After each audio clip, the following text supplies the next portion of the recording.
কন্যা পৰীৰ সৈতে মাতৃ বৰষাৰাণী বিষয়াই কটাইছে মধুৰ সময়। মোমায়েক অশোক কুমাৰ বিষয়াইও কটাইছে ভাগিনীয়েকৰ লগত সেই মিঠা ক্ষণ।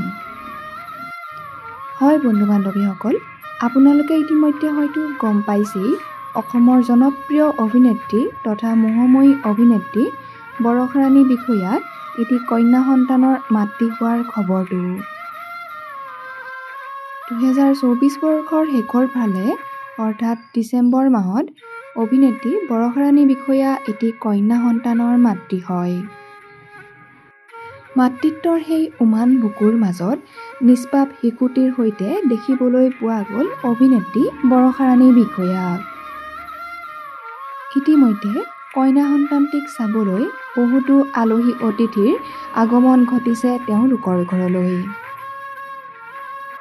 বৰষাৰাণীৰ কন্যা সন্তানটিৰ জন্মৰ পাছৰে পৰা বিষয়া পৰিয়ালত দেখিবলৈ পোৱা গৈছে বহু আনন্দ উল্লাস।